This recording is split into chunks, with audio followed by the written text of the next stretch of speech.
Thank you, Kirsten. I did just hit it. Great. Good to go. All right. Well, thank you, Tanya. Thank you, Kirsten, and good afternoon, everybody. Really happy to be here and present to you on this project that we've had ongoing really over the course of 2021 and a small part of the beginning of this year. As Tanya mentioned, I do the whole team that worked on this. It was a very large team at EPRI, and I'll also talk a little bit about the members that were involved. But I think most, if not all, of the leads from the team are on the call. Are going to present some work of the work in the individual work streams. Nick Heine, Jens Bomer, Ben Ely, Angela Chuang, and Ajit Ranjit will each kind of talk about some of the particular areas. So we've got a lot to cover, so I'll just get right into it and start talking about the project and the final report, and then we're hoping to also save 15 minutes or so for Q&A. By the way, if you have Q&A during the presentation, maybe add those to the chat box as well, and we'll have the team kind of try to look at those as we go, and then have the more formal Q&A for the last 15 minutes or so where folks can come off mute. So just to start off, a large project, many of you know EPRI as a collaborative organization that brings together different organizations from the electricity industry. This project had a pretty large group of folks all participating, and these are kind of the main participants, the folks that really supported the work, including all of the US ISOs and RTOs, several utilities across the US, large and small, other folks. We had a good amount of participants from the province of Ontario, including the IESO, the ISO in Ontario. And so in addition to this, of course, working with many other key stakeholders, such as yourselves, and talk a little bit about what that meant, but other folks like DER, aggregator companies, and technology companies, NARUC, and various other entities that were really key stakeholders across all this. And of course, I should also mention FERC and supporting some of their efforts when we could, and things were not ex parte. So a big effort, lots of folks involved, really kind of a way to bring these folks together to talk about some of the key challenges and opportunities. Some of the stats on it, just to give a sense of what happened over the course of about 15, 16 months. You can see there some of the numbers from the participants, over 45 webcasts on different topics, some educational sessions. We did kind of a transmission 101 for distribution staff, and then a wholesale markets 101 for distribution staff, and distribution systems for transmission staff. And then a number of other key webcasts, including some that were more focused on these 6 work streams that we have over to the right, which I'll talk about in a little bit. A couple different reports, many of them were made public, sort of an initial gap assessment, our use case survey tool, which I'll talk about, and then of course the main discussion today on the final roadmap report. We also had some work stream guides that were more specific to those 6 work streams that we had as well, and tried to summarize a lot of those guides in the final report to make sure that some of that information is made available to the public. The other one I wanted to mention, so I mentioned the 45 different webcasts. Many of you, at least from the NARUC side, may have participated in actually a combined set of sessions back in, I believe it was either April or May, where we had a panel session with state regulators from different states that were within each of the ISOs and RTOs that were responding to FERC 2222. Great panel. We actually put it on YouTube, so you can see it at any point. I don't know if the link works when you're seeing that, but we'll share the slides with you all afterward as well. And had a great Q&A on the session where some of the members from the RTOs and utilities asked questions from some of these state regulator organizations that were part of the panel, and that also included folks from OMS and OPSI and other organizations, and of course NARUC staff as well to help support that. So really great session. Just wanted to highlight that as a good way of getting in some of that input from folks from the regulator side, and one of the key sessions of folks, sort of outside stakeholders that were really important to the whole 22 process.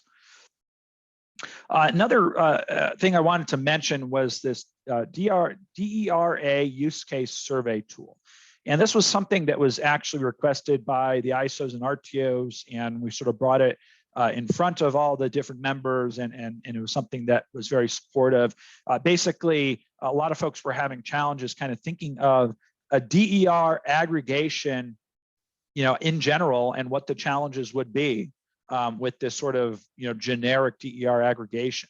And so the idea was to really think about, well, the challenges are really going to depend on what that use case is and what the technologies that make up the aggregation are, what types of retail programs they'd be participating in, what types of wholesale services they'll be providing, and so on. And so the idea was to kind of make, use a survey tool to actually have experts from the industry share what types of use cases they might be expecting or that they think are important to think of, and then go through these activities of where they'll actually participate and the different processes along the way, from interconnection all the way to real-time operations and settlement, and share some information on what they believe are going to be challenges for that particular use case with a particular activity. So this is a public document. We really encourage any of you to actually open it up and share some information. And once we collect information from stakeholders, we'll continue to release subsequent versions that will have all that data included as part of it. So that's something I did want to mention. And of course, after these calls, we can share the links and all that with you all in case folks are interested in opening that up and providing it.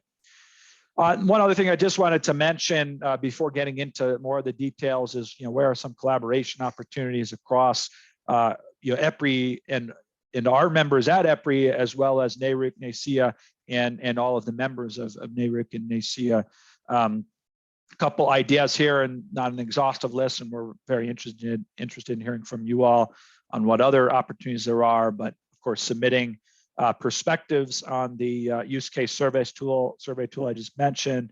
Any comments you have on the final report, including activities that your initiative plans to cover and sort of where their overlaps might be. Continuing engagement, consider any kind of shared webcast like we're doing today across EPRI and NARUC, NASEO members. We're always happy to help in educational ways if possible, providing technical details of some of the key challenges across these number of different focus areas that were associated with Order 22 and beyond, in regards to DERs participating in wholesale markets, and then engaging in other forums that would value your perspective, ones that we might be involved in, and other ones as well that we may mention across the different work streams.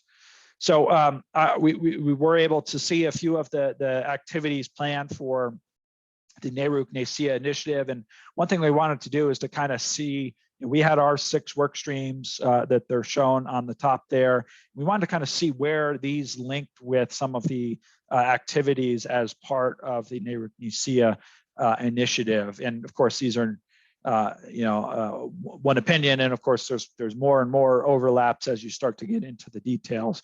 But of course, I don't know why that's missing, but the markets initiative obviously tied to the market operations and design, which was kind of focused on the wholesale side, and ISO markets for our project, as well as our work stream on wholesale and retail interaction. The utilities and DER providers activity, of course, related to our distribution reliability work stream, as well as, again, the wholesale and retail interaction work stream. Interconnection related to a lot of different work streams, the distribution reliability, transmission planning, as well as communication, cybersecurity, data and telemetry, of course, very much related to our communication and cybersecurity work stream, as well as our coordination frameworks work stream. And then, adding on to your planning policies and programs from our read so far, I think can cover and touch a lot of the different things that we were working on, but I also thought it'd be useful to mention, I think there's a tie to the use case tool there as well, and sort of thinking of what the use cases might be in the future, and being able to provide that back to this this activity with your initiative as well. So into the final project report, and I'm going to give kind of some of the high level findings, and then we'll go into each of the individual work streams to look at some of the key findings and recommendations from each of those 6 areas that I just mentioned. This is the outline, introduction, motivation. Why did we do this? Why did we bring these folks together? There's a section there that had the filings from each of the ISOs and RTOs. That was as of sort of the end of 2021, of course, with the extensions that happened into up until April this year. Most of that was pretty well covered. Few small things might have changed since the end of 2021 and into April, but good sort of detailed review of each of the differences across those ISOs, key challenges for each of the 6 work streams, and then some overall conclusions and next steps. These are some overarching recommendations, sort of the higher level things that aren't as technical as some of the ones that we'll talk about in each of the work streams. Coordination, education, collaboration, we think is key. Being able to educate folks, across the transmission to distribution space so that they can understand what's happening in either side will really help in making sure that reliability is maintained. That education is really important. The coordination is very important. And being able to continue that communication, and then collaboration as well. Terminology consistency is another one we saw. Sometimes there's this sort of vernacular that, folks that work in the markets area, or folks that work in the transmission area, or folks that work in the distribution area and so on, have that maybe aren't that self-explanatory when talking across a larger group. Things like behind the meter sounds like something you use in everyday vernacular, but behind what meter? And there's a lot of these types of things that we saw that, kind of looking at terminology, being more clarifying where terminology can be improved when you're dealing with a larger space of folks working alongside each other. Begin granular, work up to collective mitigation strategies. That's really kind of key to our use case service tool, being able to look at the challenges with individual types of use cases to see what collective strategies there might be. Preparing for the future evolution now, seeing where technologies might be 10 plus 20 years from now will be really important, making sure that some of the solutions we're proposing won't limit what types of business models or technologies might be a part of the DER space in the future. And then finally, harmonization is beneficial when possible. So kind of going short on saying things can be standardized, for example, across ISOs or RTOs, but when there's ability to make things common across regions, that will help for technologies as they're participating across the country or even around the world, being able to kind of understand things and the similarities will be beneficial. I won't get into too much details here, and in fact, in the appendix of the slides, we'll have some of these tables that we provided that compares some of the differences and similarities in each of the ISOs and how they filed and are planning to work on. I'll just mention a few key things around unique aspects across the different ISOs. Some ISOs introduced new participation models, others used existing. Some had eligibility differences across different grid services. Some maybe did not allow voltage control from DERs. Others maybe didn't allow resource adequacy. Some allowed aggregations across multiple nodes. Some differences in settlements for demand response resources that were part of DER aggregations. And of course, there's also differences in where demand response is currently eligible in different states, as you all know. And then also some size limits that differed across some of the ISOs, and whether DERs could participate in an aggregation and whether a DER aggregation may be too large that could cause reliability issues, particularly if it's spread across multiple nodes. So that's sort of the broader overview of some of the key conclusions and points that were a part of the final report and as part of the project.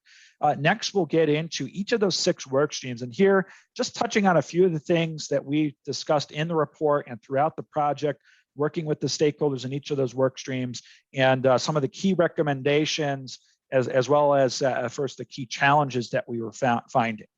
So what I'll do is, so we'll just go in order of the work streams. I'll actually talk through the first work stream and then hand it off to each of our leads for the individual work streams. So again, probably just touching on a few things here, just for the sake of time, to make sure we have some time for Q&A. In the first work stream, really focused on wholesale, market operations, and design. What do the ISOs have to do to enable DER aggregations to participate in their wholesale markets and provide wholesale services? Really kind of 5 areas that we looked at here: participation models, whether new participation models were needed, and these were really the way that a technology interfaces with the ISO. And that model, kind of is a way that they interface the parameters that they need to provide to the ISO, and any unique characteristics for that resource that are essential to provide to the ISO to ensure reliability and economic efficiency. So whether existing models were sufficient or whether new participation models were necessary for these DER aggregations. I mentioned demand response. Demand response in FERC jurisdictional ISOs have some unique characteristics around settlements from FERC Order 745.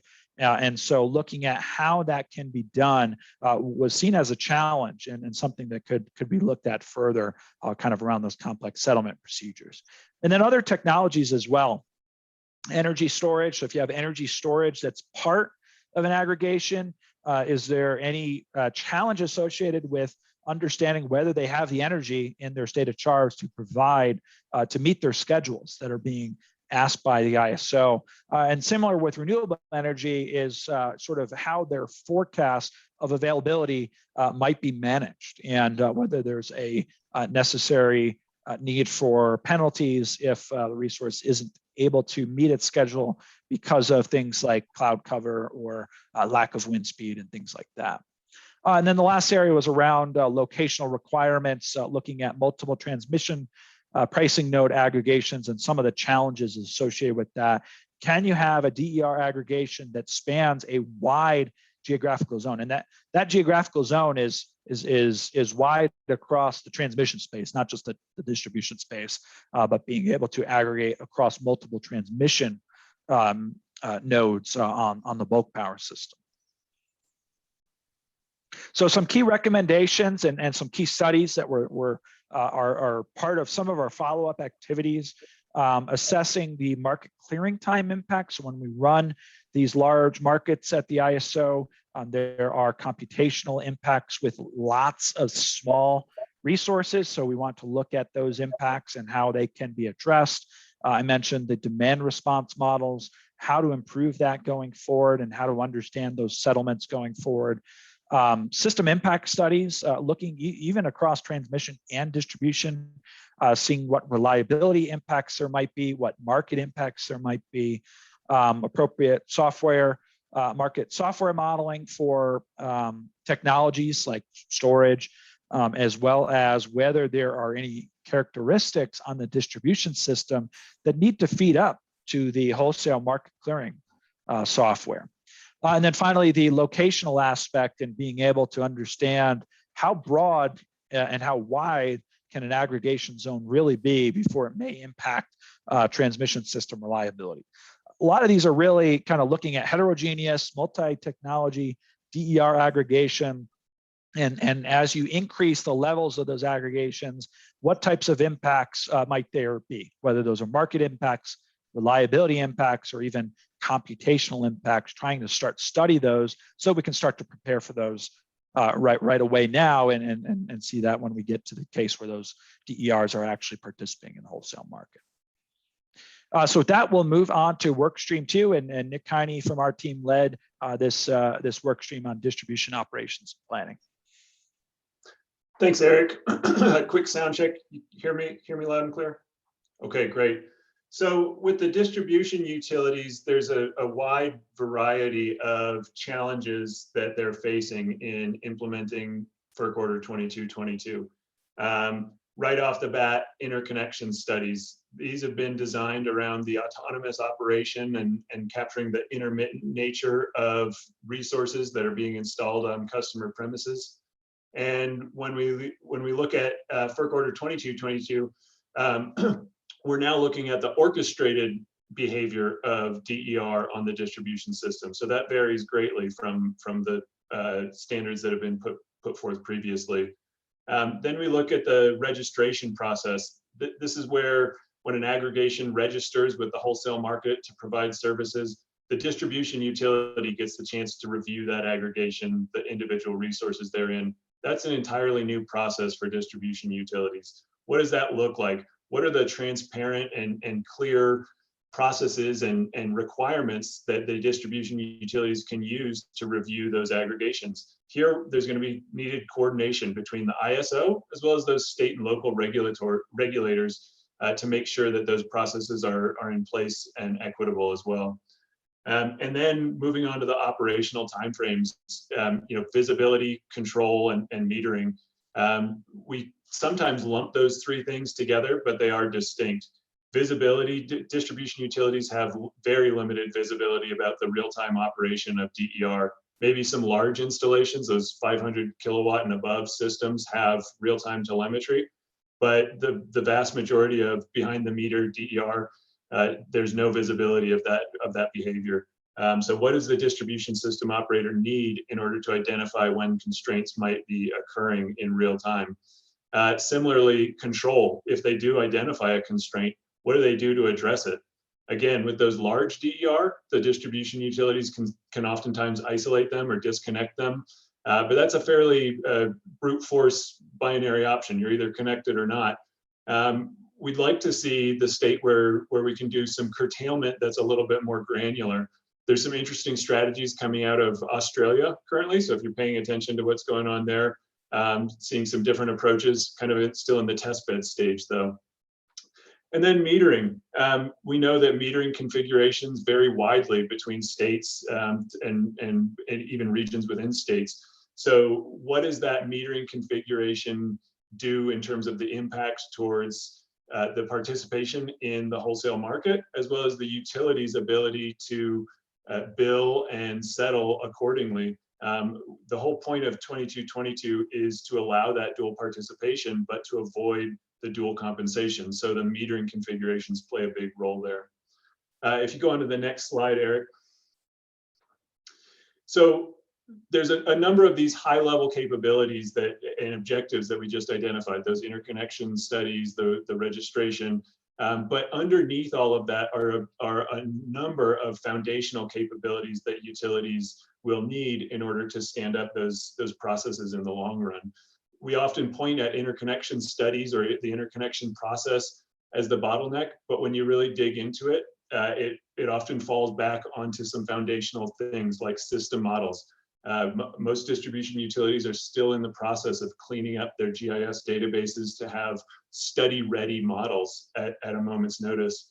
The data that goes into those models is also a challenge. Access to SCADA data is not ubiquitous. So having that data coming from the field, and if we're going to start connecting to end use devices, having that data be secure is another challenge. And then we need integration and automation. If this is all done by hand, it's going to be too slow to make it work in real time.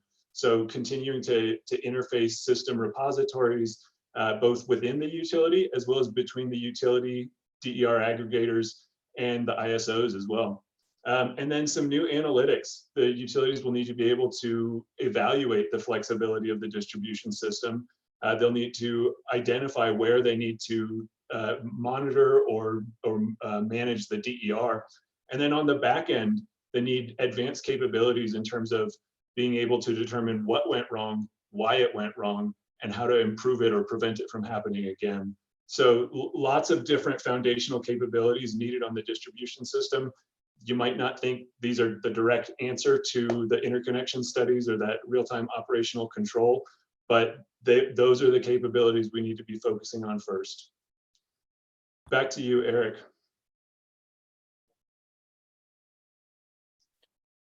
Let me take this work stream 3 away. This is Jens Böhmer. So in work stream 3, we have analyzed the transmission operations and planning aspects of the implications of DER, aggregation, wholesale market participation. And in the interconnection part, I think it's become very clear that many of the existing DERs that are already in the system, many of them lack capabilities that one would expect from any resource, whether it's an individual resource or an aggregated resource that contributes to the wholesale market, to also support bulk system reliability in the shorter timeframes, such as providing capability to ride through some disturbances and not trip, or capabilities to provide frequency response, or capabilities also to provide voltage control. Now, as you all know, the new IEEE standard 1547/2018 does specify exactly such capabilities that are also aligned with bulk system reliability needs. However, the adoption of the standard is still ongoing. And if we look around the country, it's really the leading states who are just now starting to move closer to their adoption dates of early 2023, mostly because of a lack of certified equipment, specifically inverter-based DER. So that's a finding that is important when it comes to the DR aggregation participation in wholesale markets.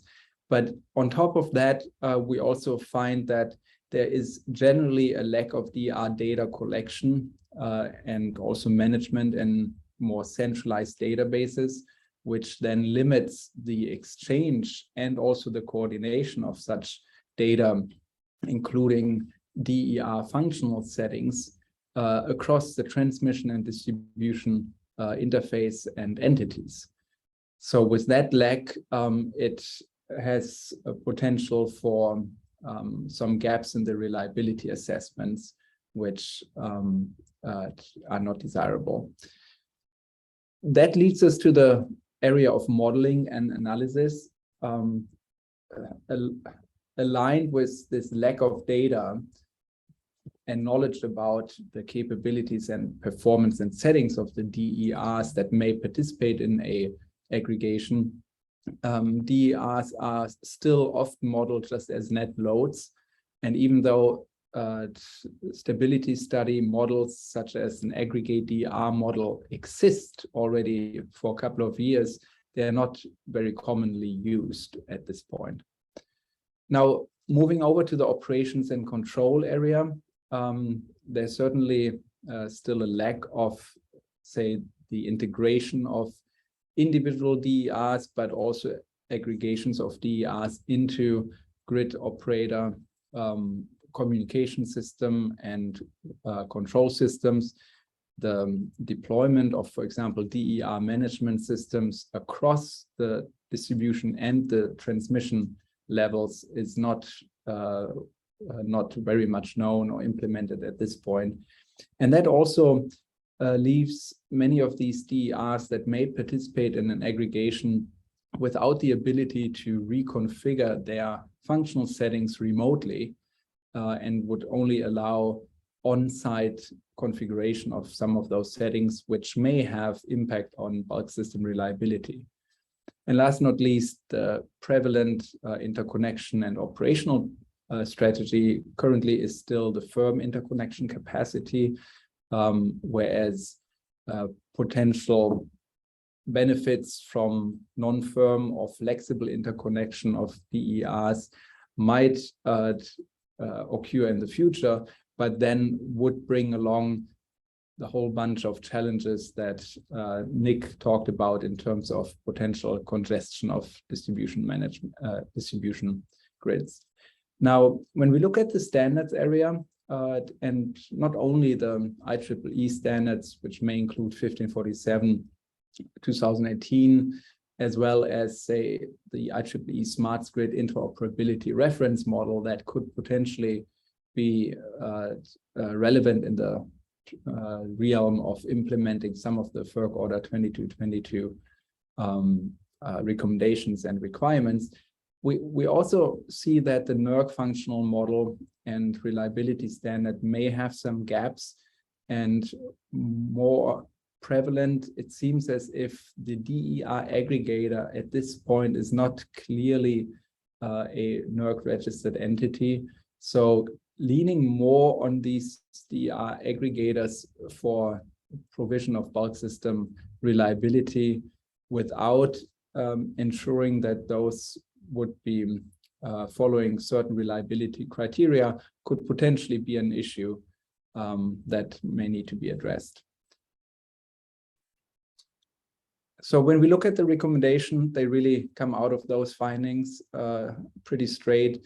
We understand that interconnection requirements for individual DERs that connect in the future to the distribution grid and may participate in DER aggregations are outside the jurisdiction of the FERC Order 2222. Now, with that said, the order does acknowledge potential opportunities for engagement of the ISOs that would facilitate the DER aggregation participation in wholesale market with both the distribution utilities in their footprint, as well as the state public utility commissions and other authorities governing those interconnection requirements. And there seem to be opportunities for coordination and collaboration to foster the adoption of IEEE 1547 2018 as amended by the 1547A 2020 version, or any similar interconnection requirements or standards to increase the reliability of the DER participating in DER aggregations. That might mean to require certified equipment, potentially. Now, with such requirement, one would also immediately be able to improve the DER data and settings configuration capabilities, because the standard specifies and standardizes 99 parameters, from which about 2/3 may have bulk system impact. And the collection and exchange of these data across the T&D interface seems key, and also to allow the coordination of those functional settings if they impact bulk system reliability beyond the distribution system. Now, that leads us to the question of how to assess the transmission impact.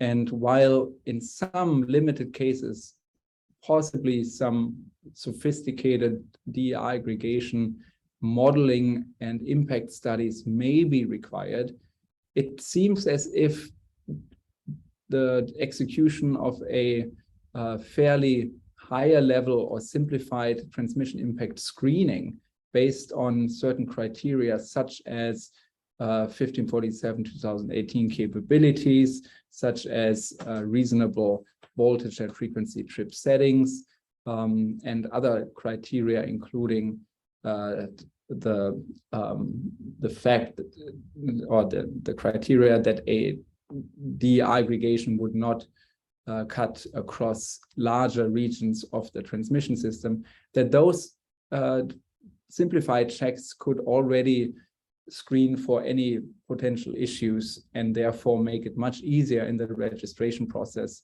to waive the bulk system impact detailed assessment. If an assessment is needed, then certainly the use of models including the appropriate parameterization will be important. And Jens, this is Eric. We just might need to move on the next 30 seconds or so. Sorry. That sounds good.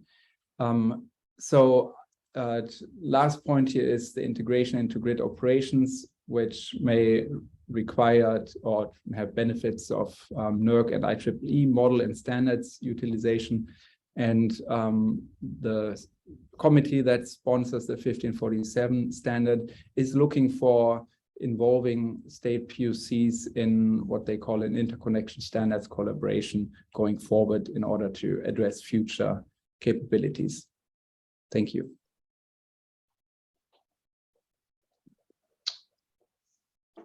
All right.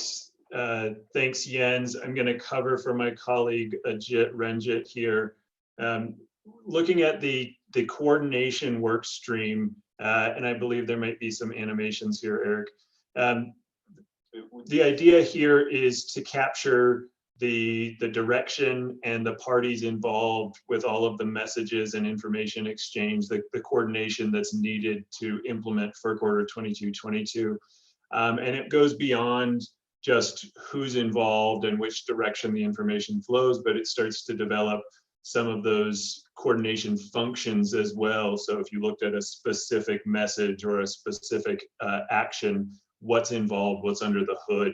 And the idea is that this is more or less a complete framework for allowing aggregations of DER to provide services to the bulk grid. Now, this effort has been going on at EPRI prior to FERC Order 2222.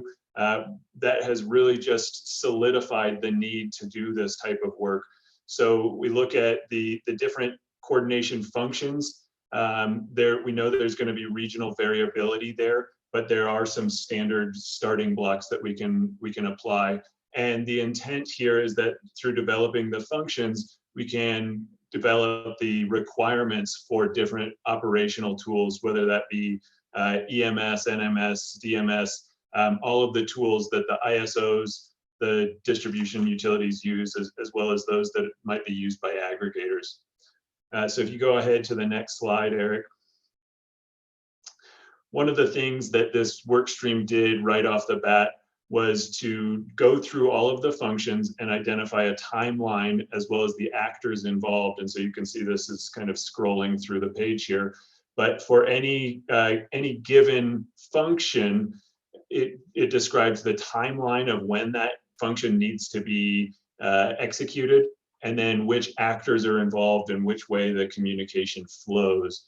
So this was one of the main takeaways from the 2222 effort, is just weeding through all of the information in the order, all of the requirements, and identifying who does what, when, and where.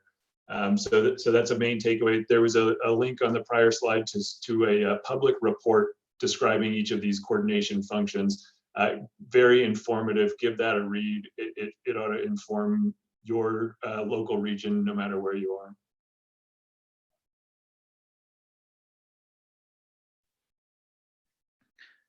All right, Ben. Thanks, Eric. So our work stream had 5 different areas in it. I'm going to talk a little bit about some of the findings, and then I'll talk about some of the recommendations that we made based on those. So for the first one is around metering. In this area, one of the key findings was that the meter data is likely going to need to be shared between DER owners, aggregators, as well as the market operators. And one of the challenges that we found is that the ownership of this data could create some challenges in the future. So how is this data going to be transferred between these different entities? Another one was around telemetry. A key finding was that the cost of telemetry plays a pretty critical role in the participation in markets. But the challenge is that we need to have careful consideration around ensuring that grid reliability happens without placing undue burden on the device owners, the aggregators, as well as the ISO RTOs. On data and interoperability, we found that today there is not a lot of standardization in the market interfaces between different markets. If aggregators want to participate in multiple markets, this can present some significant costs for those aggregators to integrate with those systems and those requirements. So we found that there's also likely to be an exchange of third-party data, which on its own is a bit of a challenge just around custodial and security responsibilities for that third-party data. On interoperability, and interoperability and cybersecurity, these are sort of cross-cutting topics as well, as they apply to the other three that I mentioned, but also some of the other topics we're talking about today. It's really how we develop these systems. So for interoperability, we recognize that the order is really a paradigm shift, and that it's going to increase the amount of data sharing that's beyond what we see in today's energy system. So interoperability is going to be critical because experience, at least our experience, has been that when interoperability is low, those integration costs can be high. And from what we've seen in demonstration projects is that that cost and level of effort to integrate DERs into those systems is often underestimated. So we want to be proactive about defining those requirements and building these systems. And then lastly, cybersecurity. The paradigm shift that I mentioned around interoperability also impacts cybersecurity as we're integrating new systems, new networks, as well as third-party data. We also need to look at our cybersecurity architecture and make sure that it's evolving to address these new risks. So on the next slide, we talk about our recommendations for each of these challenges.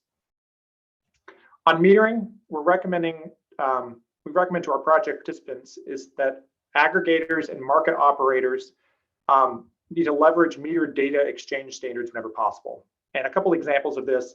So both the Green Button and Smart Meter Texas Energy Services, or Smart Meter Texas programs, they leverage the NASEO Energy Service standard. So that's one that can be used. On telemetry, we recommend that ISOs and RTOs have clear guidelines that align with planning and operational needs. So our previous research has proposed leveraging existing telemetry infrastructure used for retail demand response markets to provide ancillary services to reduce telemetry costs. Future research with high penetration of DERs and aggregator business models must review innovative approaches and test them to really reduce those costs. On data and information, we recommend that data standards should be used whenever you can. One way to reduce cost for aggregators is looking to participate in multiple markets that are trying to participate in multiple markets, is to standardize or otherwise harmonize those interfaces across the different North American markets. In our study, we recognize that doing this does require striking a balance between not putting unnecessary burden on the ISOs and RTOs, nor the aggregators that are participating in those markets. On interoperability, we're recommending that RTOs and ISOs, distribution utilities, DER owners, and aggregators all leverage today's data and connectivity standards whenever possible to make that integration process easier. In our report, we do highlight today's standards landscape based on different standards and where they apply in that broader system. We also recommend that all parties build their system architectures, so all the ICT technologies and different actors within that system. We recommend that they leverage these and make an architecture that's scalable. So FERC Order 2222 does represent an important application for DERs, but standards and scalable architectures so that we can make sure that DERs can be used for multiple purposes without significant upgrades to the technical systems that interconnect them. And then last one, cybersecurity. We're recommending that each entity involved in FERC Order 2222 establish their own practices to protect integrity, confidentiality, and availability. These practices should be developed in a way that's proportionate to the financial privacy and safety impacts resulting from cybersecurity attack vectors. In our report, we do provide a bulleted list of some specific recommendations for cybersecurity, so I encourage you to check those out. Pass back to you, Eric. Thanks, Ben. Angela.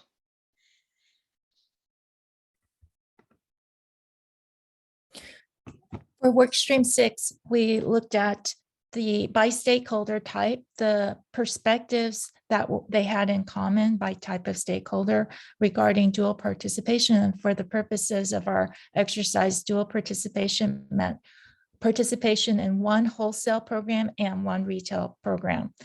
For the ISOs, they were generally supportive of this type of dual participation in terms of dual registration in one wholesale retail program and reserve commitment but for dispatch of the resource, only being able to dispatch in one service at a time, so long as the resource met its wholesale requirements and the same service wasn't doubly compensated for, as well as the utility consenting.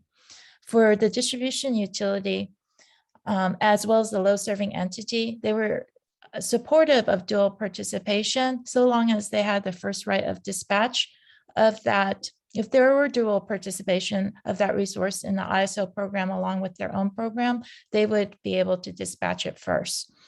And there are additional considerations about technical compatibility by the distribution utility, and the requisite metering in place for dual participation.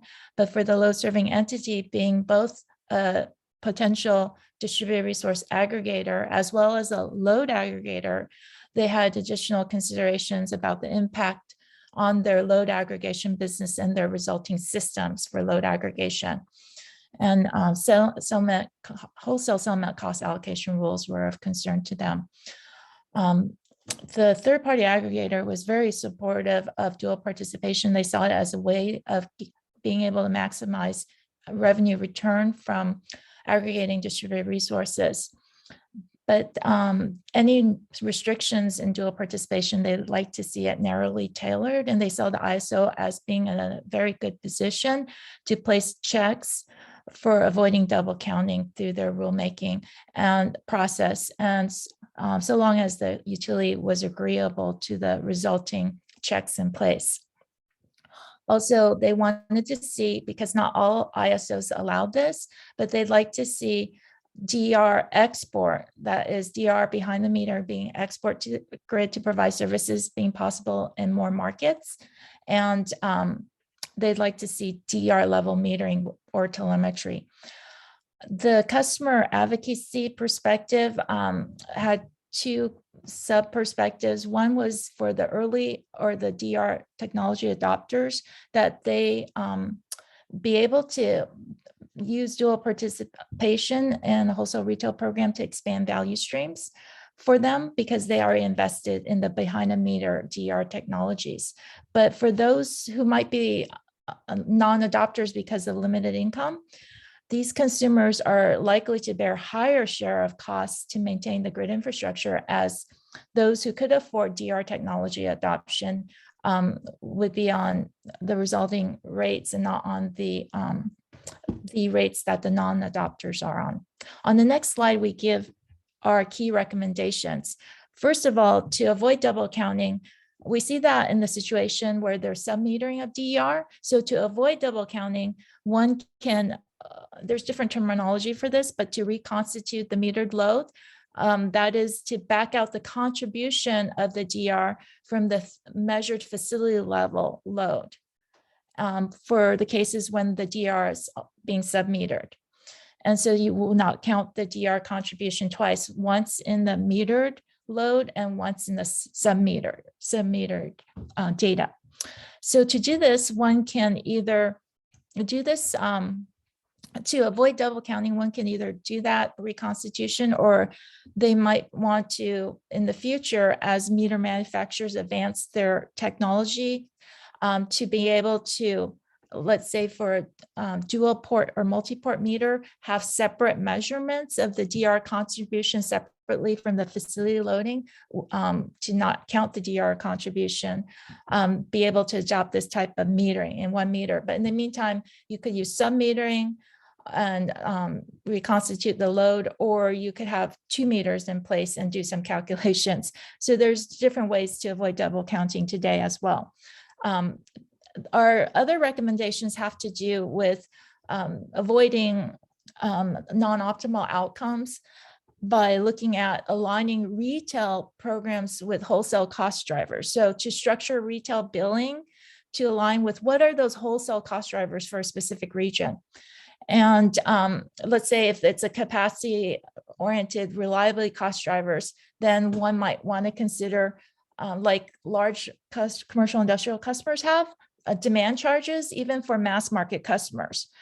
by unbundling those charges and exposing what does it really cost at the wholesale level, and then aligning the retail billing structures based on what the actual cost drivers are at the wholesale level for capacity and reliability related charges.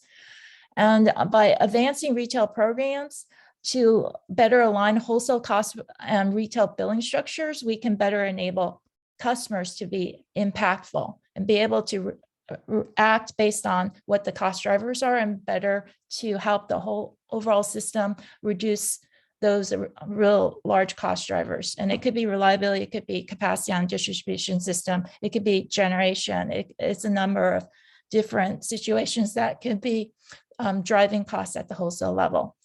With that, we'll turn it back to Eric. Great, thanks, Angela. Over back to you, Tanya, and Kirsten. I know we went a couple minutes over for what we thought, but if we have a few minutes left, I think, for any questions that folks might have. Great. Yes, thank you, Eric and team. Really appreciate this rundown. I was wondering if you could talk a little bit more about the limitations on the distribution side and what sort of you mentioned the bottlenecks, how common are those, especially when compared to interconnection issues, and then also to maybe illuminate a little bit more the telemetry issues associated with that. Those were a couple of questions that we got into the chat. So yeah, Nick, if you want to jump in on those. Yep. Queuing myself up here. So for the distribution utilities, one of the things that's in their favor right now are the interconnection practices, and particularly the firm interconnection practices. And what that means is utilities typically study the worst case operating conditions, that minimum load level, when they are studying a new or a proposed DER. And that allows them to let the DER operate throughout the year without having to actively manage the DER. They typically won't curtail any customer unless there's a severe abnormality in the system performance or the system configuration. That's a great thing. The studies still need to be updated to make sure that accounts for that orchestrated behavior. But when we look at the process as a whole, it does get back to system models and system data. When we go back to where those bottlenecks are, it's often majority time spent validating and verifying that the system models used in the study are reflective of the actual grid conditions. An example there is that there's a common usage of a 15% rule, where if a utility doesn't have access to the actual minimum load on the feeder, they can substitute a 15% of the peak load value. Well, research has shown that that can be both under and over conservative. So it can prevent DER from accessing the grid. It can also result in too much penetration on the grid, causing problems for the utility protection system. So it really, a lot of foundational capabilities, just like those models and the data, are a good starting point. Great, thank you. And in the last few minutes that we have left, the NARUC members, the commissioners, and the NASEO members, state energy office directors, and the staff for both are our audience today, our main audience. And so I was wondering if any of you could just give a quick highlight on what sort of the near-term things that you would like to see coming out from those two state agencies are in order to prepare for FERC Order 2222 or for DER aggregation in general, sort of the next year or two. What are some of the key decision points that you see as the state decision makers to have to undertake?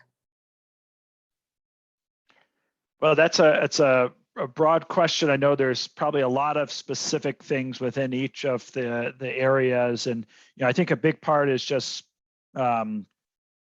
participating in the stakeholder forums, and I know that's already happening in many cases, and making sure that your voice is being heard in some of the decisions that are being made at perhaps an ISO RTO level, and making sure that that communication happens. I don't know if and then of course just involvement in some of these other consortiums and making sure that perspective is sort of there. I don't know if anyone else from the team had any other specific comments regarding that question that Kirsten had. The only thing I'd add there, Eric, if you wanted to tackle a specific issue or a specific ruling, would be around clarifying the rules of dual participation. In many states, the rules for net energy metering specifically preclude participation in wholesale markets. The goal of the FERC order was to narrowly weave through those types of restrictions. So clarifying what is permitted or how technology might be used to avoid those restrictions would be a beneficial next step. Great. Thank you, Eric and Nicholas. Jens, do you have anything to add in the last 30 seconds?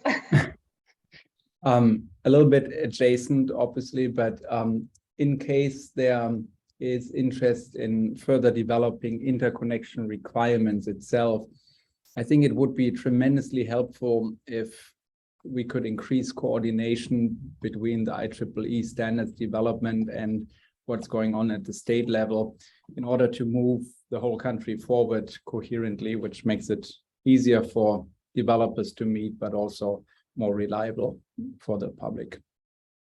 Great, thank you.